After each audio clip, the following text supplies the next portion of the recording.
Dans les titres de l'actualité ce soir, la première session ordinaire du comité sectoriel du dialogue social du ministère des Travaux publics et des Transports a démarré ce matin. Les participants auront à faire des propositions pour aplanir leurs divergences sur certains points. La ministre de la microfinance, des petites et moyennes entreprises a rencontré ce matin les femmes bénéficiaires des microcrédits. La séance a permis à Naomi Azaria de comprendre l'importance de ce programme. Et puis le Conseil national des convoyeurs du Hadj Bénin était avec les postulants aujourd'hui à la mosquée centrale de Zongo. Une rencontre qui a permis aux membres de ce conseil de sensibiliser les candidats au Hadj 2015. Voilà pour le sommaire. Bienvenue, bonsoir à toutes et à tous. Le comité sectoriel du dialogue social du ministère des Travaux publics et des Transports a démarré ce matin sa session ordinaire. C'est la toute première session de ce comité au titre de l'année 2015 et la 11e depuis la création du comité. Il s'agit pour les participants de faire des propositions pour aplanir leurs divergences sur certains points. Le directeur de cabinet du ministre des Travaux publics et des Transports a procédé à l'ouverture officielle de la rencontre. Mon ambition personnelle est que les relations entre l'administration que je dirige et les représentants du personnel que vous constituez, mesdames et messieurs, les responsables syndicaux, soient cordiales, conviviales et sans accroc. La situation de l'homme est telle qu'il ne peut rien réussir avec ses semblables sans échanger et dialoguer. J'ose croire que cette 11e session du comité sectoriel de dialogue social du ministère des Travaux publics et des Transports permettra d'aplanir nos divergences et de régler pacifiquement nos problèmes à travers l'examen des points inscrits à l'ordre du jour, à savoir la présentation du rapport d'activité de l'entre-deux sessions par le bureau exécutif du CSDS, la lecture et l'adoption du projet de rapport de la deuxième session ordinaire de l'année 2014, l'évaluation de la mise en œuvre du relevé des décisions issues de la deuxième session ordinaire de l'année 2014, la réception et l'étude des nouvelles revendications des travailleurs et l'adoption des décisions y relatives. Le Haut Commissariat à la gouvernance concertée a initié depuis ce matin au Palais des Congrès de Cotonou à l'endroit des acteurs impliqués dans la gestion du dialogue social un forum national. L'objectif permettre à ces acteurs d'échanger autour des différentes préoccupations pour la redynamisation des relations entre employeurs, employés et État. Le Premier ministre Lionel Zinsou a donné le top des travaux. Nouragbémen Julien Queneau. Pour la première fois, organisations syndicales, patronat et État se retrouvent au sein d'un forum national. Le Forum national pour l'instauration d'un dialogue social plurisectoriel de qualité au Bénin. Une initiative du Haut Commissariat à la gouvernance concertée avec pour mission principale la promotion du dialogue social et la bonne gouvernance. À l'issue de l'annulation des concours frauduleux du ministère des Finances en 2014, le Haut Commissariat de la gouvernance concertée a initié donc ce processus pour aboutir à un forum sur le dialogue social de notre pays. Quels sont les attentes? Ces consultations permettront aux acteurs de rechercher et de trouver ensemble des solutions appropriées pour mettre un terme aux multiples grèves perlées dans certains secteurs clés. Ce forum, pour chacun de ces acteurs, est un grand rendez-vous d'échange et de concertation qui mènera le Bénin vers un dialogue social de développement. Le dialogue social au Bénin souffre d'un mal qui peut se traduire en deux termes: l'absence de transparence et de respect mutuel. Si demain, nous pouvions prendre et respecter les engagements nécessaires pour y arriver, nous aurions contribué de façon substantielle au succès du renouveau démocratique. Mon département ministériel salue l'initiative de l'organisation de cet important forum national dont la mise en œuvre des conclusions et recommandations qui en découleraient seront d'un grand intérêt pour le monde du travail. De nos jours, Les relations entre le gouvernement et les organisations syndicales sont marquées par une crise de confiance. À l'évidence, la protestation et la confrontation semblent avoir pris le pas sur la proposition et la négociation. Et on a peu de moyens de les satisfaire. Et il faut bien se mettre autour d'une table et en parler. Mais nous avons également à construire la société de demain, la société de nos enfants, ceux qui sont aujourd'hui à l'école primaire, ceux qui sont dans le secondaire, ceux qui doivent avoir une formation qui leur donne une chance dans l'emploi. Et ça, c'est à la fois la préoccupation de l'État, c'est la préoccupation d'un secteur privé rationnel. De ces 3 jours de travaux sortiront l'élaboration et la signature effective d'une charte nationale sur le dialogue social au Bénin, un plan triennal de formation des acteurs du dialogue social et un document portant préoccupations majeures des acteurs à soumettre au gouvernement et aux partenaires techniques et financiers. Les membres du conseil d'administration de la Caisse mutuelle de prévoyance sociale installée ce matin par le ministre du Travail et de la fonction publique, ils sont 11 au total et ils vont travailler pour rendre plus efficace la structure. Émile Azokota, Julien Queneau. Faire de la Caisse mutuelle de prévoyance sociale une institution de référence qui contribuera à réduire la pauvreté au Bénin et surtout dans le secteur informel. C'est l'objectif de cette cérémonie qui installe officiellement 11 membres au conseil d'administration de la Caisse, dont des membres du pouvoir public, des représentants élus des associations professionnelles des travailleurs de l'économie informelle et des prestataires de soins. De l'engagement de tous les membres du conseil d'administration à faire de la CMPS, à travers la bonne gouvernance et la transparence, un véritable instrument de réduction de la pauvreté et de la promotion de la sécurité humaine. Enfin, je voudrais lancer un appel à nos différents partenaires, au personnel de la CMPS et au syndicat Maison, pour qu'ils nous accompagnent aussi à travers une franche collaboration afin de faire de la Caisse une institution de référence. La structure étant sous la tutelle du ministère du Travail et de la fonction publique, le ministre Aboubakar Yaya a exhorté l'équipe à un travail efficace. À l'occasion de cette cérémonie solennelle qui consacre votre installation à prendre la mesure de vos responsabilités pour accompagner le gouvernement du Dr Boni Yayi dans sa volonté de faire de la Caisse un véritable instrument de réduction de la pauvreté, de la promotion de la sécurité humaine et d'appui à l'extension de la sécurité sociale pour tous. Confiant en vos aptitudes respectives, ainsi qu'en votre engagement à réussir une telle mission républicaine, je déclare officiellement installé le conseil d'administration de la Caisse mutuelle de prévoyance sociale et vous renvoie dans l'exercice de vos fonctions.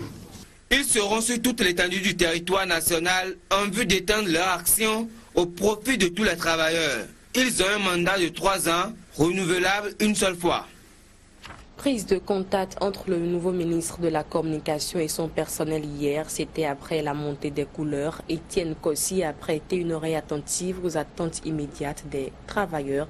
Il a à son tour précisé aux syndicats les défis à relever pour que le Bénin puisse s'approprier définitivement les technologies de l'information et de la communication. Berge d'Or Adjio pour plus de précision.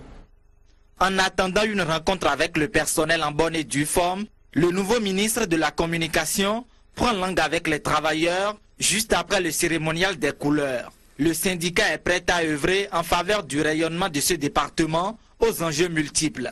Mais avant de tenir cet engagement pour acquis, Étienne Kossi devra composer sans moratoire. Vous étiez là il y a au moins 10 mois, puisque vous connaissez bien le fonctionnement. Vous n'allez plus perdre du temps ou bien demander des délais de grâce avant d'aborder les problèmes réels qui mettent le personnel. Ces problèmes, je l'ai dit, ils sont nombreux et le personnel vous attend et vous attend fermement pour la résolution de ces problèmes. L'autorité est en accord avec cette perception qu'ont les partenaires sociaux de sa présence. Elle met l'accent toutefois sur les priorités de l'heure qui sont de 3 ordres. Il faut essayer de régler le problème du passage de l'analogique au numérique, de transformer l'ORTB et surtout vraiment de régler le problème de la restructuration du Bénin Télécom. Parce qu'on ne peut pas passer 20 ans, 25 ans à dire on va privatiser, on va privatiser, on va privatiser. Nous sommes des cadres et on nous a confié. On n'arrive pas à le faire. C'est pas bien. C'est pas bien devant le chef de l'État qui a mis tout son poids pour que ce secteur soit restructuré. Étienne Kossi présentera dans les détails sa feuille de route à l'ensemble du personnel au cours d'une réunion annoncée pour incessamment. Et à moins d'un an de l'élection présidentielle, les choses iront alors au pas de course. La ministre de la Microfinance, des petites et moyennes entreprises a rencontré ce matin les femmes bénéficiaires des microcrédits, une séance qui a permis à Naomi Azaria de comprendre l'importance de ce programme qui fait école dans la sous-région. Idriss Boukari, Henri Ganti. C'est une rencontre de prise de contact entre la nouvelle ministre de la Microfinance et les femmes bénéficiaires des microcrédits aux plus pauvres. Occasion pour Naomi Azaria de mieux se faire une idée du fonctionnement de ce programme mis en place depuis 2007 par le président Boniaï dans le cadre de la lutte contre la pauvreté. Madame le ministre, on ne cessera jamais de vous dire que c'est un programme politique. Je vous dirai de leur dire tout simplement qu'aucun développement ne peut se réaliser sans une dose politique normale. On vous dira que cette intervention vise à désorganiser le secteur de la microfinance. Dites-leur tout simplement que c'est les institutions de microfinance qui mettent en œuvre et que cette théorie ne relève que d'une autre école. Parce que ce programme aujourd'hui fait l'école dans la sous-région. Madame le ministre, elles ont besoin que vous soyez plus proche d'elles. Elles ont besoin que vous puissiez apporter une solution à leurs problèmes. De 2007 à ce jour, 1 300 000 personnes ont bénéficié de ce vaste programme. Selon le directeur général du FNM, le crédit octroyé est passé de 30 000 à 50 000, puis à 100 000 francs CFA. Des avancées considérables, au-delà desquelles la nouvelle ministre est appelée à aller pour assurer à ces femmes une véritable autonomie financière. Aujourd'hui même, à partir du moment où je vous ai rencontré, je voudrais que nous puissions travailler en synergie, en cohésion. Il faut une gestion participative. Si vous êtes les bras opérationnels et nous ne pouvons pas renforcer, vous former dans ce domaine, je ne sais pas quels sont les conseils, quelle est la sensibilisation que vous allez donner aux bénéficiaires, parce qu'il s'agit de recouvrer les créances aussi, de recouvrer ces crédits qui ont été mises à notre disposition. Les femmes bénéficiaires des microcrédits aux plus pauvres sont encouragées à poursuivre les efforts de remboursement, condition sine qua non pour renforcer la chaîne de solidarité afin de pérenniser ce programme. Le président du Conseil national du patronat du Bénin a eu une séance de travail avec la deuxième promotion des jeunes leaders du Bénin. Les discussions avec Sébastien Javon ont porté sur le thème du partenariat public-privé et la contribution des acteurs privés à la relance de l'économie béninoise. Virgile Arodayon pour plus de précisions. Je suis ouvert à des questions plus pointues. À cœur ouvert, Sébastien Adjavon a passé l'après-midi de ce vendredi avec les jeunes leaders du Bénin. Le patron des entreprises privées béninoises a fait un tour d'horizon du partenariat public-privé et la contribution des acteurs privés à la relance de l'économie nationale. L'homme considère d'emblée le secteur privé comme une chance pour une économie fiscale à l'image du Bénin, mais une chance dont l'État ne profite guère. Le problème, c'est que ce n'est pas vraiment élaboré, ce n'est pas vraiment organisé pour qu'on puisse savoir réellement ce que vaut le secteur privé dans le pays. Donc, c'est pour vous dire que le rôle du secteur privé dans une économie où tout est fiscal est primordial. Sans ce secteur privé-là, les fonctionnaires n'auront pas de salaire. Les fonctionnaires sont là normalement pour accompagner les entreprises, mais ce n'est pas le cas au Bénin. Les fonctionnaires pensent même qu'ils sont au-dessus des entreprises. Au lieu d'aller avoir des services, vous recevez des blocages. À partir de cette situation de départ, tout est désormais lié au secteur privé. Et le fait de ne pas l'associer souvent explique, selon Sébastien Adjavon, l'échec dont la plupart des programmes mis en œuvre par le gouvernement font l'objet. Nous avons proposé, depuis cette histoire de SFMPEJ, on a dit non, vous êtes en train de vous tromper. Mettez un budget pour que les grosses entreprises acceptent d'accueillir les jeunes et de leur donner la formation sur place. Mais ils n'ont pas compris. Si les jeunes ne sont pas formés, vous leur donnez n'importe quel million, ils vont jeter. Ils n'y arriveront pas. Au cours de cette séance de travail, tous les aspects de l'économie béninoise ont été abordés. Les hôtes de Sébastien Adjavon ne l'ont pas raté sur la question des rapports du Bénin avec la première puissance économique de l'Afrique. Quand on parle du Bénin-Nigeria, en fait, beaucoup de gens ne savent pas de quoi on parle. Nous avons 800 km de frontières avec le Nigeria. Ça, c'est plus que tout. Le Bénin doit être considéré comme Hong Kong à côté de la Chine, mais en miniature. Il faut juste que nous jouons notre rôle de chef d'entreprise, mais que ceux qui nous dirigent nous écoutent parce qu'ils ne savent pas faire ce que nous faisons. Nous non plus, on ne sait pas faire la politique.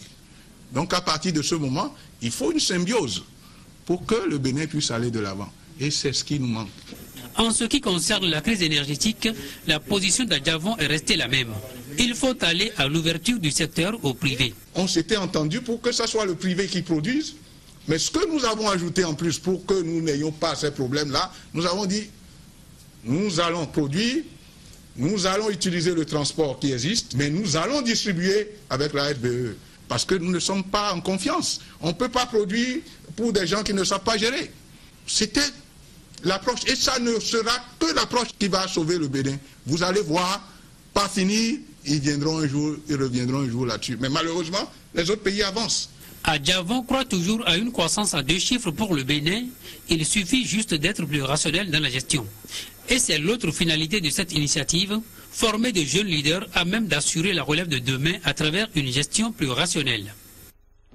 Abdoulaye Biotchane, quant à lui, reçoit toujours des messages de compassion suite aux incidents survenus à Maningri dans la commune de Basila lors des campagnes électorales du parti Alternative Citoyenne. L'honorable Joseph Djogbenou était pour ce fait au siège de l'Alliance ABT à Cotonou. Le point des échanges avec Polycarpe Moussou et Elvis Tonokwe. Nous avons appris qu'il y a eu des violences consécutives à ces propos et qu'il y a eu des personnes qui sont blessées. C'est donc ce qu'il convient d'appeler incident de Maningri qui sous-tend ce déplacement du président d'honneur du parti Alternative Citoyenne. Ces événements, on s'en souvient, ont fait 2 blessés dans le rang des militants de l'Alliance ABT, empêchant du coup ces derniers d'exprimer leur suffrage à l'occasion des élections communales, municipales et locales du dimanche 28 juin 2015. Toute chose qui ne laisse pas indifférents les membres de l'Alternative Citoyenne. La délégation conduite par l'honorable Joseph Djogbenou a fait le déplacement du siège de l'Alliance ABT ce lundi soir pour exprimer toute sa compassion aux premiers responsables, mais aussi à tous les militants et sympathisants de cette formation politique. Compte tenu de la gravité de la situation, il fallait nous déplacer et témoigner à la fois de notre sympathie, de l'intérêt que nous avons tous à préserver l'essentiel. Et l'essentiel, au-delà de ABT, au-delà du président Abdoulaye Biotchane, au-delà du député Afou, au-delà des militants de ABT, c'est le système démocratique. C'est notre système démocratique. Je pense qu'il est en souffrance. La démarche, comme on pouvait s'y attendre, est allée droit au cœur du leader des Tabati Taba. Il a fait référence tout à l'heure à la visite du président Hollande. L'une des choses qu'il a saluées, c'est la démocratie béninoise qui s'illustre à la différence d'autres pays. Et pour que ce système démocratique soit si exemplaire, il faut effectivement que beaucoup de choses changent. Pour que ces choses changent, il faut que les comportements des individus changent également. Et c'est pour ça que j'ai souhaité vraiment remercier le professeur et ses collègues. Et je lui ai demandé aussi de transmettre à sa base, à ses militants, notre gratitude pour cet acte-là, qui est un acte qu'il faut saluer et qui montre qui il est dans cette arène politique. Alternative citoyenne et l'Alliance ABT promettent de rallier toutes les autres formations politiques à leur cause pour la préservation de la paix et la sauvegarde des acquis démocratiques au Bénin en cette période où le peuple s'achemine inexorablement vers la présidentielle de 2016. Le Conseil national des convoyeurs du Hadj Bénin était avec les postulants à la mosquée centrale de Zongo à Cotonou aujourd'hui. Une rencontre qui a permis aux membres de ce conseil, bien sûr, de sensibiliser les candidats au Hadj 2015. À Siongmo Kanye, à Siongmo, Rachidi Soubéo. C'est l'étape de Cotonou de la tournée de sensibilisation entamée le 1er juillet par le Conseil national des convoyeurs du Hadj Bénin. Une étape qui s'est déroulée à la mosquée centrale de Zongo devant un nombre important de candidats au pèlerinage 2015. L'édition de cette année prend en compte 3 dimensions qu'il était important d'expliquer aux postulants. Pour la première fois, il y aura 2 compagnies qui vont transporter les pèlerins. Donc c'est la compagnie Fly Nas de l'Arabie Saoudite qui prendra les 50% et West Air du Bénin prendra les 50% qui restent. Deuxième spécificité, le coût du dollar est assez élevé.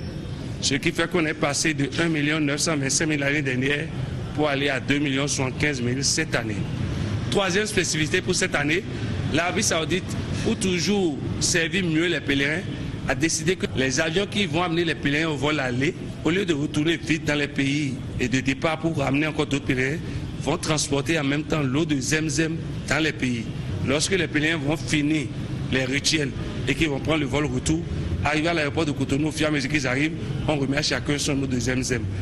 La tournée de sensibilisation a connu un léger retard qui n'a aucune incidence sur l'organisation du Hadj 2015, ont confié les membres du CONACO. Ils rassurent les candidats quant aux précautions prises. Ces décalages que nous avons connus au niveau de l'organisation des élections ont eu une influence sur l'organisation pratique du Hadj. Mais nous ne sommes pas outre mesure inquiets parce que nous avons encore la chance de tenir dans les délais. Nous sommes restés en contact permanent avec le consul général du Bénin à la Mecque, de même que l'ambassadeur du Bénin en Arabie Saoudite. Ils nous ont rassurés, même pour les dates qui semblent avoir été dépassées en Arabie Saoudite, ils se sont investis et nous bénéficions d'une marge qui nous permet d'être dans les normes. Le CONACO a précisé que les frais de restauration du pèlerin durant son séjour au lieu saint et les différents cadeaux à offrir aux parents et amis ne sont pas inclus dans le prix du Hadj 2015. Le département du Mono et celui du Koufo étaient l'avant-dernière étape de la tournée de sensibilisation entamée depuis le 1er juillet dernier par la délégation du secrétariat permanent du comité Hadj 2015. Ils ont échangé hier après-midi avec les musulmans de Lokossa à la mosquée de Zongo. Les précisions avec Nouro Denoussa. 2 115 000. 2 115 000 francs CFA. C'est la somme à débourser par les candidats au pèlerinage afin d'accomplir le Hadj 2015. C'est l'une des informations que la délégation de la Commission nationale chargée de l'organisation du Hadj est venue porter à la connaissance des fidèles musulmans de Lokossa. En dehors des 2 115 000, il faut que le pèlerin prévoie l'argent du mouton. C'est environ 300 rials. 300 rials, ça fait quelque chose de près de 70 000 CFA. Ici, il faut qu'il prévoie l'argent de vaccination que le ministère de la Santé va fixer dans les tout prochains jours. Et il y aura un communiqué radio-télévisé pour annoncer officiellement le montant de l'ensemble des vaccinations. Pour le passeport aussi, qui n'est pas compris dans les 2 115 000, s'il a son acte de naissance, ou bien sa carte d'identité en cours de validité, ou bien la carte de l'épi, avec les photos, on pourra le faire, le passeport Hadj que l'État nous a aidé comme facilité. Ça là, c'est 30 000. En dehors de cet éclairage, plusieurs réponses ont été apportées aux préoccupations exprimées par les fidèles et potentiels candidats au Hadj 2015 pour dissiper les inquiétudes. La singularité cette année est que les candidats au Hadj 2014 qui ont payé mais n'ont pas pu effectuer le voyage seront les premiers servis. Tous ceux qui ont payé l'année dernière, qui sont restés en rade, c'est eux qu'on prend en charge les premiers.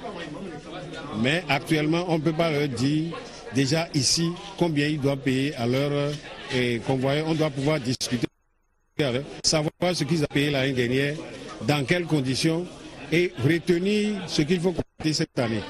celui qui n'est pas parti l'année dernière, ce n'est pas à cause du prix du billet seulement qui va augmenter. Parce que ce qu'il a payé l'année dernière, vous savez, il y a des choses dedans qu'on peut retrouver, il y a des choses qu'on ne peut plus retrouver. Par exemple, le logement, l'arabe ne vous retourne pas l'argent du logement. Donc, c'est des choses qu'on coupe souvent en deux. Le convoyeur supporte une partie, le pèlerin supporte une partie. L'année dernière, tous ceux qui n'étaient pas partis l'année dernière ont payé 400 000 compléments. Cette année, on n'a pas encore fixé. Quand on va s'asseoir, on va fixer, on va vous communiquer ça. La date limite de paiement des frais de voyage est fixée au 3 août 2015 et le pèlerin doit se présenter 24 heures avant son départ pour l'Arabie Saoudite. Ton convoyeur connaît ta date de voyage et il doit te le dire et tu dois venir 24 heures avant pour peser les bagages. Dans la suite de ce journal, les cadres des directions centrales et techniques du ministère des Travaux publics et des Transports sont en formation. Les échanges portent sur le thème culture du service public et gouvernance administrative.